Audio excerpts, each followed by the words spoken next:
the topic for this evening, the power of local ethical food for community well-being. So there's a loaded kind of message in that.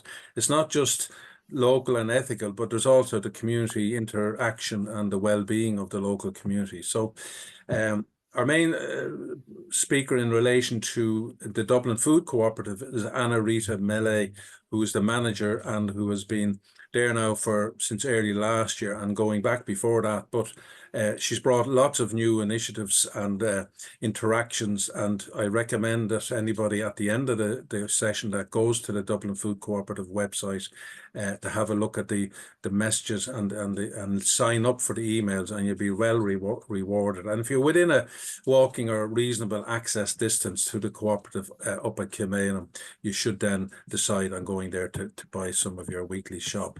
And Patter, I'm sure, will want a word said about shopping in the Cherry Orchard market on his own, but he does a lot of distribution, I think, to ultimate suppliers, so he'll speak more about that. And just to re-emphasize that Patter is the garden manager at the Cherry Orchard Community Garden, and they are a key supplier of certain products to the Dublin Food Co-op. And it's great to see that homegrown organic food coming from within Dublin to the centre of Dublin. So it makes lots of sense. The talk will focus on the importance of communities choosing to buy local, sustainable and ethically sourced food. The Co-op believe this is not only better for the planet, as we all do, but also essential for building stronger, healthier communities by supporting small businesses, many of which they have had the privileges of helping launch. They foster a local economy rooted in fairness and care, but their support doesn't stop there. They also collaborate with other community-driven and social enterprises. They also collaborate with other community-driven and social. One inspiring example is that working closely with Cherry Orchard Community Garden, and I'm looking forward to hearing Peter or Patter talking on that. So they're going to share their thoughts, inspirations, motivations, etc. And hopefully then questions will come from that we'll try and get answers to towards the end of the session. And just the recordings and a report on the session will be available on the Green Foundation website later on in a couple of weeks. I'm on the board of directors of Green Foundation Ireland, and this event has been held as part of the Irish Environmental Network Biodiversity Week, obviously held in 1 week throughout in every year, and it's really a busy time. So we're glad to get so many people turning up and to show an interest. So on that note, I'll hand it over to Anita, Anna Rita, whose name I always confuse because I have family members who are either Anna or Rita or both, or a variation. But so Anna Rita, if you want to kick off then with the evening's presentation, thanks.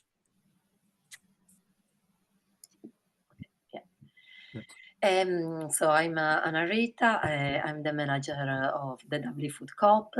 It's a cooperative that counts around 1,200 members.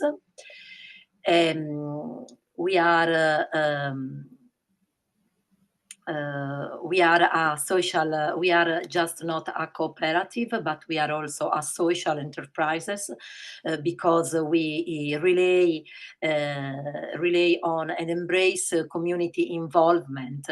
Our mission is so we work hard to preserve the soul of the Dublin Food Co-op, staying true to our mission. That is to source and offer organic, ethically sourced food that is affordable for our members.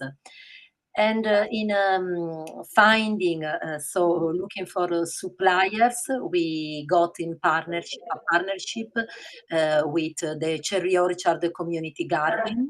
Our relationship began over 6 years ago, and is a partnership, I believe, rooted in trust and shared values.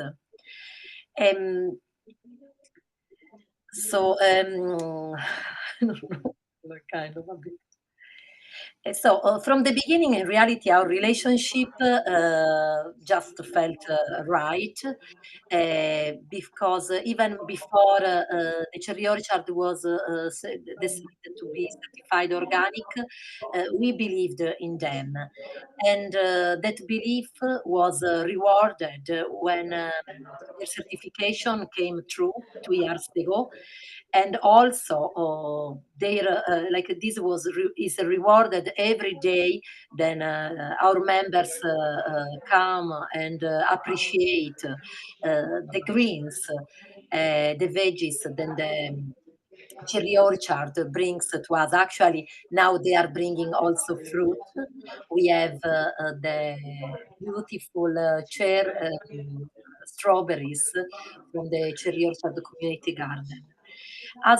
So we don't, the food for us is very important, is the main, let's we say, the foundation of our cooperative.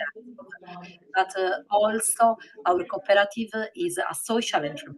So it's not just a shop. I would like to think about our cooperative as a Pandora's box vase, but instead to have inside the fears and let's we say uh, uh, devils. We have when you open the Dublin Food Co-op, you can find really a great and strong community that is connected with the food that we eat, but but the strength it's given also by the fact that we meet very often organizing events and also we attend workshop and we work together because we have a lot of volunteers. At the moment, we count around 80 volunteers in the cooperative, then work with us in different way.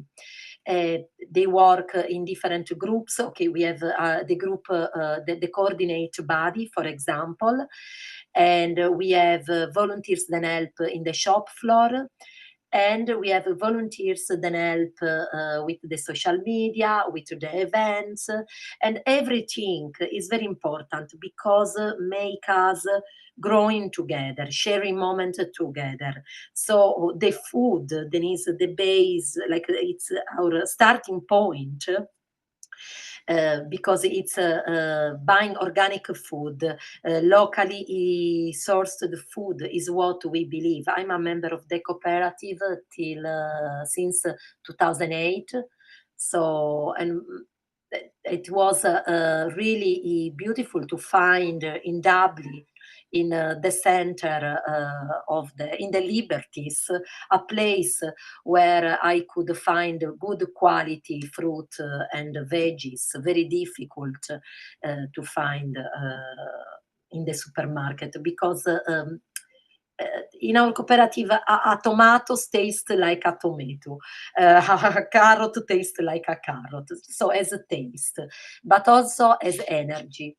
And we believe that by organic, making this choice, we can really give, how to say, participate to create a better world. And when people talk about organic food, it's like looks like is people are talking about something different, something when all the food should be organic.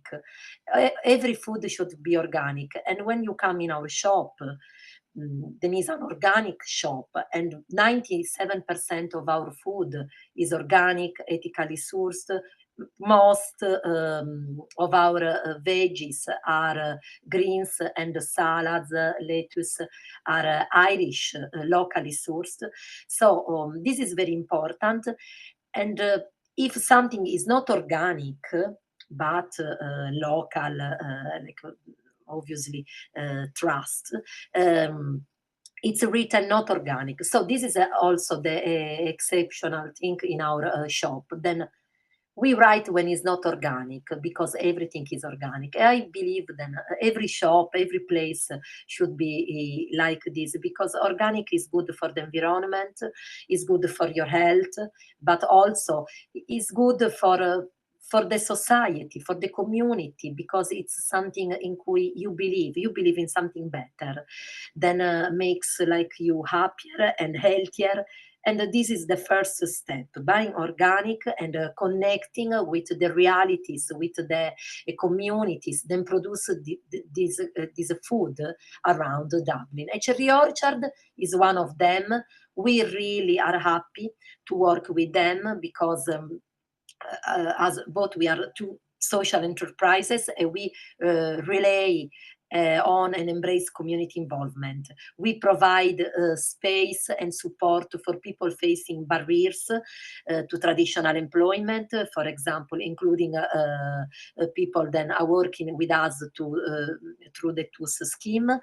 And we believe deeply in the value of volunteering and solidarity.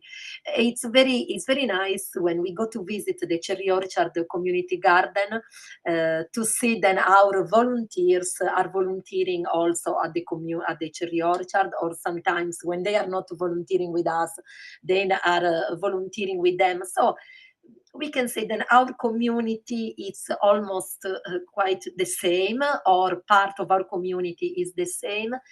Our workers go volunteering at the Cherry Orchard Community Garden. So I found this always very beautiful because we go to visit them once per year, and when we meet them, it's like it's nice because we meet face, then we know, then we have a relationship, and we meet also the workers, the employee, the volunteers are from the same circle, of people. So it's very nice. You feel at home.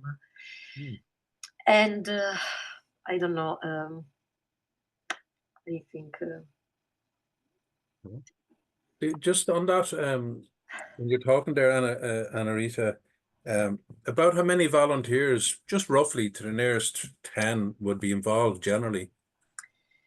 We have around 60 volunteer, 55 in the shop floor, Yeah.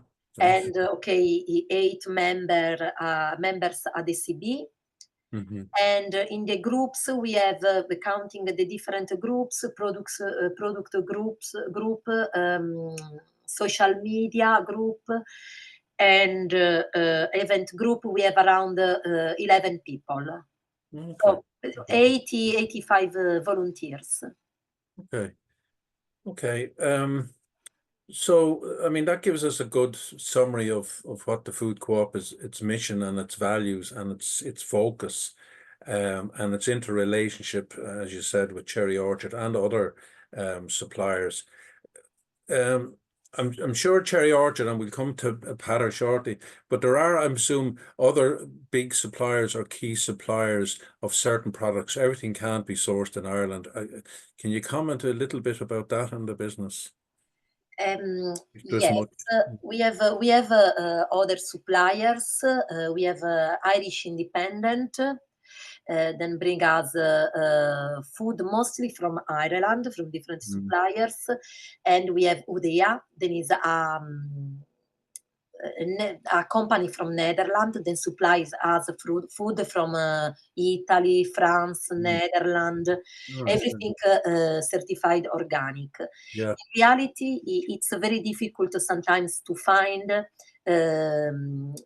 products in Ireland. For example, we had big challenges with the dairy products because the transport, the company that was transporting the transport, sorry, the products pass through UK.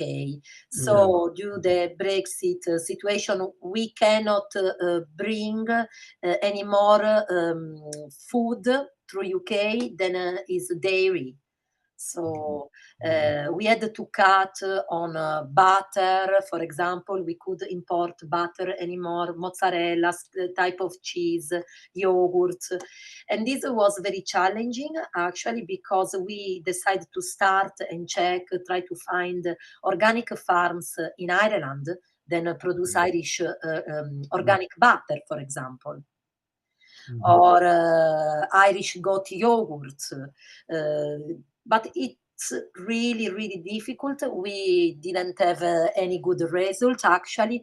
The only two farms then answered, they put us in a list, and they can become our supplier in the next 5 years. Yeah, So, yeah, yeah. it's like, Yeah, it's a complicated, it's not as simple in terms of making sure the organic supply is on the shelves. It's not as simple as it sounds. It has its complexities. Yeah.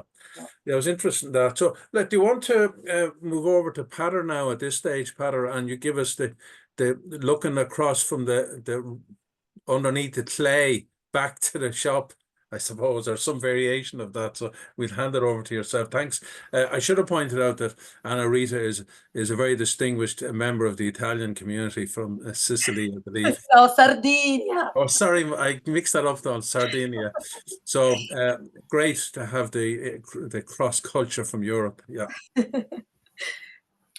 Thanks very much, Martin. And that was a great introduction and talk by Anna Rita, just kind of outlining, as we mentioned, the relationship between the community garden here in Cherry Orchard and the food co-op. I suppose just to start off with, just a small background about the community garden. So the community garden is managed by Liffey Partnership, which is a local community development company based in Ballyfermot, and it takes in Cherry Orchard as well and other areas in the city. It's previously known as Ballyfermot Chapel as a partnership, and now it's Liffey Partnership, and they run a lot of projects. And my favorite one is the community garden. So Cherry Orchard Community Garden has been there for, I think it's over 12 years at this stage. And I've worked there in a variety of roles, but right from the start, there was obvious potential for a social enterprise growing vegetables, because that's what we were doing there. So it relies on, similar in part to the co-op, it relies on TUS and CE participants and also volunteers. So yeah, it's a social enterprise. So any income that we get goes back into the project. We grow mostly vegetables. We do a small amount of spring bedding, a small amount of services, a small amount of kind of corporate partnerships, but mostly we grow vegetables. And as Anna-Rita said there, we started to do a little bit of fruit as well. We're certified organic. Yeah, it's 2 years now since we're full symbol organic. And before that, we probably we weren't certified, but we wouldn't have used any or had any practices or used any treatments on the plants. They're all allowed. So we would use things like garlic spray. They're just slug pellets that are permitted under the organic systems as well. So yeah, when we kind of we started going with the social enterprise, one of the first shops that we approached was the food co-op, and it was great. They were keen to work with us, even though we weren't organic at the time, and we were very much at the kind of start of our journey. And they worked with us as we kind of developed proper labeling, and so they've always been very, very helpful. And I suppose speaking about relationships, you know, the relationship between the co-op and the community garden is very good. It's a very enjoyable aspect of the work that I do. So I would do all the deliveries, and it's great when we get to the co-op. There's always friendly faces there. They're always, and we would be as well, always keen to, you know, see what's coming next, because we're obviously very seasonal. We depend, we have polytunnels which extend the growing season, but we're very dependent on the weather and the Irish climate, which it's been great this year. It's been very, very hot. It's just out of rain today, obviously. But the other side of that for us is that when it's hot like that, we have to allocate more resources to watering, and you know, we have to keep a close eye on all the plants are getting watered. So I think when we first went to the co-op, it would have been the kind of mixed salad that we grow, and that still is probably our number one product. But but just through conversations, and we're constantly exploring ourselves, like what else can we grow. We would have expanded our product range to include spinach, kale. We grow a lot of tomatoes in the summer as well. The garlic and onions are very popular. Peppers, chilies, cucumbers, those sort of greenhouse crops would also be popular, but we probably wouldn't have huge amounts of those. We'd also do new potatoes, kind of root crops like beetroot. And we get feedback on what's popular, what's not popular. So at the moment there's a lot of kale, and that's what gardening tends to be like. So you have you frequently have a glut. So the courgettes actually will come in probably next week or the week after, and then we'll be trying to flog courgettes everywhere because there's just a lot of them. It goes down to the relationship, I think, with the staff and the volunteers in the co-op as well, and just the chats we would have as we do our deliveries, and also when the co-op will visit us, which they do every year. And sometimes it's there was a Mexican volunteer at the co-op, and he asked me about tomatillos. And so we decided this year to try and grow tomatillos, which I think it's kind of a tomato that you need to cook, basically, and you can make salsas from it. So they're currently growing. I'm not sure if that volunteer is still in the co-op, but it may work, it may not work. But hopefully by August we'll have some tomatillos as well as our tomatoes. Other crops haven't worked. We tried to do soybeans, endame beans. They didn't work. We might try them again. It's great that kind of relationship. As I said, the co-op will come and visit us every year, so they can actually see where their food comes from. There is some crossover between the volunteers in the co-op and the volunteers in the community garden, which is great. And it very much is a case of very similar ethos, very similar values. And it's nice to think that they can come and see what we're doing in the garden, and we're very open about what we do, and they can go back to the co-op, and they can probably give updates or explain what they're seeing in the community garden. I should mention as well that Martin had said that we had a stall, a sale ourselves. We actually used to have one, but we don't anymore because just from a practical point of view, we weren't making the sales. So we were happy to donate the food to the food banks, which we continue to donate to St. Vincent de Paul and the Bluebell Food Bank. But it was a little bit disheartening to grow all this food and then see 80% of it or 70% of it not being sold and going to the food bank. And so I guess that was when we kind of went to the co-op originally, and then they were happy to work with us. And then going back to the visits that the co-op will have to the community garden, we can show them around, and we also bring other community groups in and schools. It's always nice to show people around and let them taste the produce and let them see it at the different stages. And I guess even as gardeners, we're still learning. We're never finished learning. There's always new information.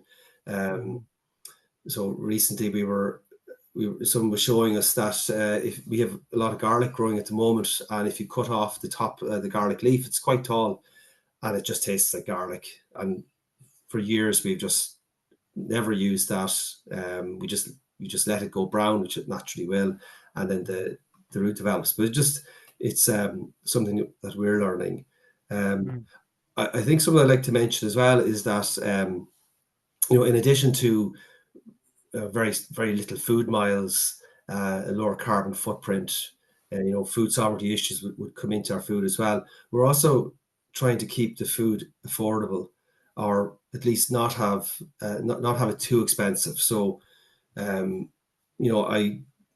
think that the food co-op priced the produce very competitively, because that is a barrier to taking part in the kind of green economy, or to feeling like you're you're doing something positive for the environment. Where the garden is based, for instance, Cherry Orchard, you won't see very many, a lot of Teslas, or you won't see solar panels. So where do people actually feel that they can take part in climate activism? And an outlet for them in Cherry Orchard is that they can volunteer in the community garden, and and take practical steps to make some kind of change and take part. And we always, with our volunteers as well, we would always share some of the produce. Today, I think Anna-Rita alluded to it there. We started growing strawberries this year, which we bought. We bought the plants from a farm in Wexford, and they're just as tasty as the Wexford ones. And we've had them for this week and last week. Again, they're probably a little bit early because of the weather, but we'll keep a few punnets back to give to the volunteers. Somebody every week will get a punnet of the strawberries, and there's always lots of leafy produce as well. Yeah, I guess in terms of the relationship, we have good feedback. I remember one of the first times, or certainly in the first year that we were delivering the produce, we might have been having an issue with slugs or greenfly. And when I came into the shop, I said, "Look, there might be a few, whatever it is, slugs or greenfly in there." And like behind the shelves, I could hear someone shouting out, "We love your slugs!" So they kind of understand that you can have perfect looking food, but that comes at a price. It has to be chemically treated. And Barbara in the food co-op told me this week that strawberries are one of the most sprayed products commercially. We don't spray them at all, apart from like the garlic we could spray on. So they kind of get it. They understand that and our food is, we believe it is perfect, but there might be a little green fly, or there might be and that could be in your commercially bought stuff as well. And you just wash it and it's perfect. Like so. Is that okay for an introduction there? Yeah, look, thanks for that. A couple of things that strike me, and these are not Q&As, just participating in the discussion, because I'm sure there will be plenty of Q&As. But there's a couple of things. One, you've been outlining what I think is the trials and tribulations or challenges, or, looking around for small enterprises. We hear a lot about SMEs and small, medium enterprises, but these two, both your, Peadar, and Anna-Rita's businesses are small enterprises. And this is kind of a first insight, or not first, but it's a good insight into the challenges and the things you have to do to make things work. It's not all easy sailing. And as Anna-Rita pointed out, the challenges of getting the supplies. We've had lots of those, whether it's pandemic or tariffs. But in your own case, Peadar, a couple of things occurred to me. One is the educational opportunity. I just wonder, I use local parks a lot for going to walks and things like Marley Park and wherever my nearest park, St. Enda's and that. But you don't see signs up to tell you what's what. You don't see the information that youngsters would pick up on and understand. If you ask them, like, what's that tree, they wouldn't have a clue. Like, we had some clue when our parents would tell us, but now I don't know. But I wonder, just in relation to what you're doing out there in the organic food, do you kind of do that kind of educating for people? And a subset of that is like allotments. Is that something that would even feature, or is it like that's too big a step outside of what you're doing? Just to get people locally involved. When you did mention like that, it's not SUV or solar panels, Yeah, I should have pointed out, actually, we do have allotments on site.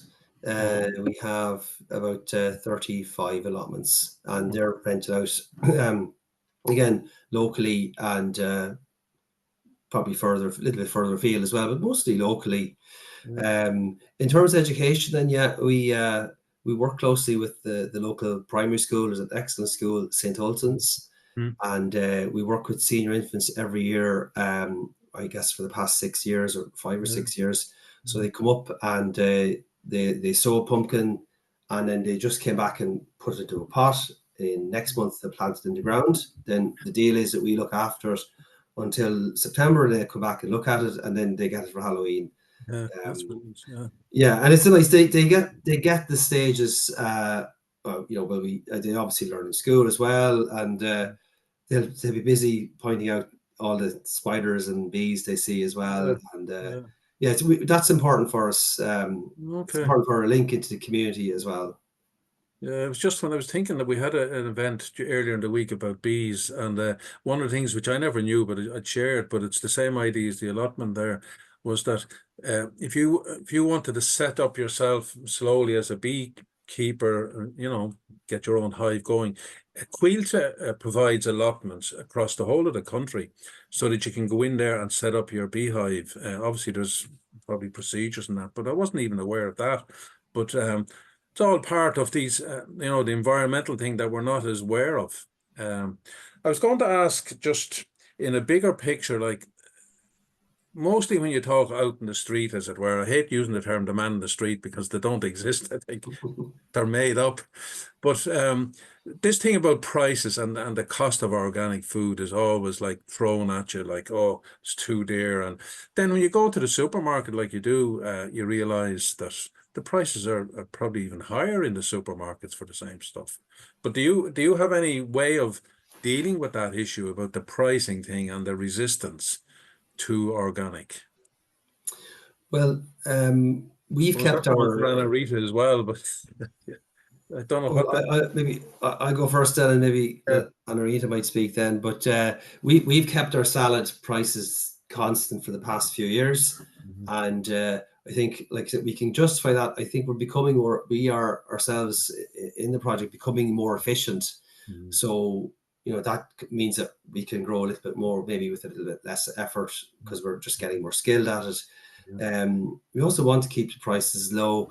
I mean, I think the co-op have an amazing range of products. Like if you're looking for something that's you won't find in the supermarket, your best bet, I think, would be the co-op. And I think in terms of price as well, if we're not paying for, if you're saving money by, I guess what I'm trying to say is I think we'll end up paying somehow for this, whether it's through carbon credits that we'll have to buy as a country because we're not meeting our climate commitments. I think there's a great opportunity for projects like this, and I understand why there's not. Well, it is difficult and it's hard. It's physically hard work, but I think there is great opportunity for this, for more projects like this to demonstrate, what can be achieved. And I mean, is there government support visible for this, or is it not really? Yeah, we are supported by Dublin City Council, the Department of Rural and Community Affairs as well. So there is support, yes. And like I said, it's Livy Partnership is the company I work for, and they would be supported. Dublin City Council, very big supporters of us.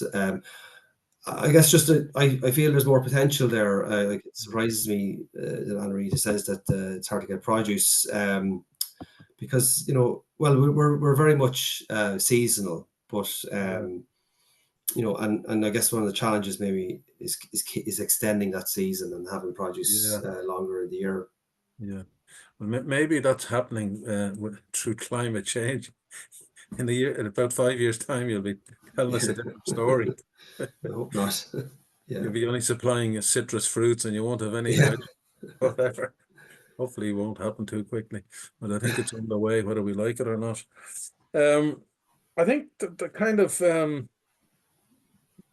covers a couple of things I wanted to throw into the discussion there, and I think you've answered them all very well. I don't know if you've anything to say on that, Anna Rita, like the thing about the challenges of the prices, like the perception about prices. Yeah, it's a big challenge because we are a cooperative. First of all, I would like to say then with the Cherry Orchard Community Garden, they understand our model and they support us with the prices. So we can always discuss the prices, and this is very important. And we really feel supported by them. But this doesn't apply to all the suppliers, because what is our cooperative? How is structured? So we are members. As members, we get the 5% of discount immediately. So all the products, in all the products, we applied the 5% of discount. We have a margin in the fruit and veggies of between 34-32%. But it's even true then our member by volunteering, they can achieve the 25% of discount. So it means then our margin, it's like going like from 20, it's starting from 25% of discount down to 36. So it's very, very small in reality. Yeah. And so our products can be really, really affordable for our members if they even volunteers. Very often we ask some supplier, we explain that to the suppliers, and we say, listen, can you give us a bit cheaper price because we applied the discount for our members. But unfortunately, it's not always possible. Actually, I think just Cherry Orchard gave us this chance, because very often Irish suppliers are very small, like farms, are very small, and they are not maybe supported by Dublin City Council, and they have not other support. They are not non-profit associations. They are enterprises. They are business, small business. And I believe that it's very difficult for them as well to live. So very often, even when we ask 5%, 5 cents of discount, they don't give us.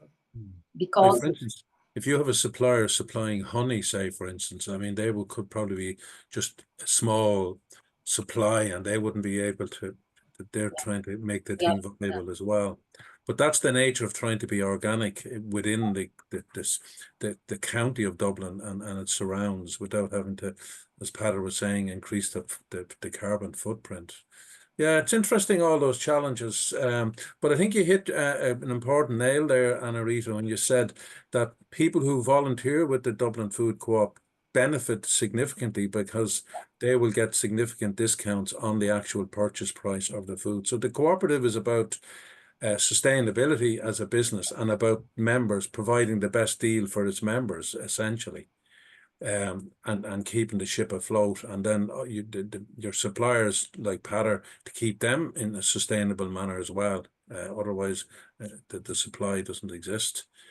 I think is there anything else separately yourself, Peadar or Anna-Rita, would like to chip in on the discussion? And we can then go to Q&A. We love each other very much.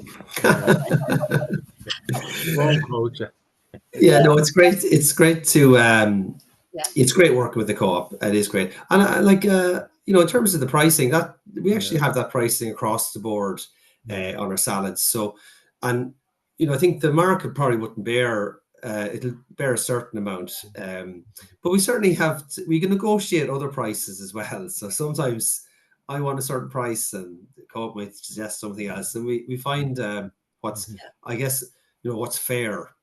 Yeah. And I think that's important. And I have to say as well, like we are in a sort of privileged position in that we're a project and we get this support, and I have so much admiration really for the people who grow, and it is their enterprise and their livelihood, because I leave there at the end of the day, but most people who do this, it's more of a balance.